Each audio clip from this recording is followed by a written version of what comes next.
I get over my vodka issues on this edition of the Drinkable Week.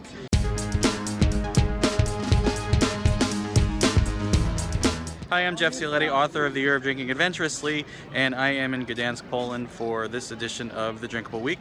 I just spent a few days in Warsaw as well as Gdansk. Early in the week, I spent some time with the folks at Belvedere Vodka. They took a bunch of us journalists to their rye fields to show us where the rye is harvested for the vodka, and then they took us to some of their distilling operations. It was quite an event. And then I did some vodka exploration of my own, and as I said in my first book, The Year of Drinking Adventurously, I have a bit of a difficult relationship with vodka. I've always thought that vodka was kind of a scam because of the whole neutral, no flavor, no aroma kind of thing. But I am happy to say I am now a complete convert. I absolutely love vodka. It's all about context, and it is the beverage of Poland. It was created here, even though the Russians will dispute that, but the first recorded mention of vodka is in Poland around the 14th century. But one thing that I found interesting was after the fall of communism, vodka started to become a little bit passé here because a lot of foreign products started flooding in, whiskeys, cognacs, you name it, and people thought it was cool, more trendy, more upscale to drink those things, and it almost wasn't fashionable anymore to drink vodka. But then in the early 2000s, they started to get a bit more nostalgic for it, and they started to embrace what is essentially a huge part of their culture, and all these shop bars started opening up, just selling straight vodka, and paired with simple things like pickles or herring or whatever.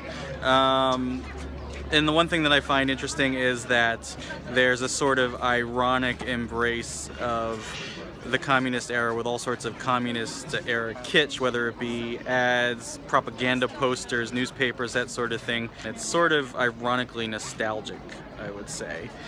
Nobody is longing for the quote-unquote good old days.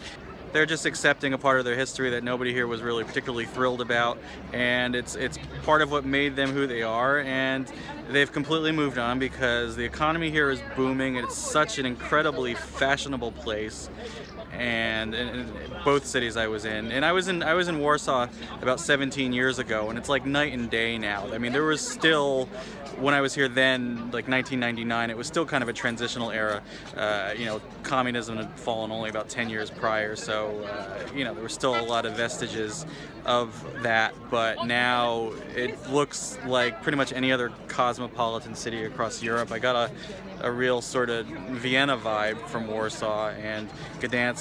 There's a lot of Dutch influence in Gdansk in the architecture, and it kind of feels a little bit like a mini version of Amsterdam, a little bit of Bruges thrown in from Belgium, and even, I would even say a little bit of a Danish thing going on with sort of a little mini Copenhagen. Also, one of the highlights of the trip was a vodka tour. They do like a tour through Gdansk, and they do it in Warsaw as well, but I did the one in Gdansk, and I always sort of am a little wary of tours like that because I think they're going to be really touristy, but this one wasn't touristy at all. It was a lot of local joints. I mean, some were in tourist areas, but they were definitely authentic vodka places, and our tour guide was super, super knowledgeable, and a lot of it is going to end up in my next book. Anyway, I'm in love with vodka. I love drinking it with pickles. I mean, pickles not in the vodka, but drinking it with it, and I'm perfectly happy to be drinking it straight. And to you, I say Nastrovia, and remember to keep the conversation going on Twitter at Jeff Cioletti and Drinkable Globe, and Drinking Adventurously on Instagram. And remember to buy my book, The Year of Drinking Adventurously, at Amazon, Barnes & Noble, IndieBound, and wherever fine books are sold. And wherever the road may take you, remember to grab the world by the glass.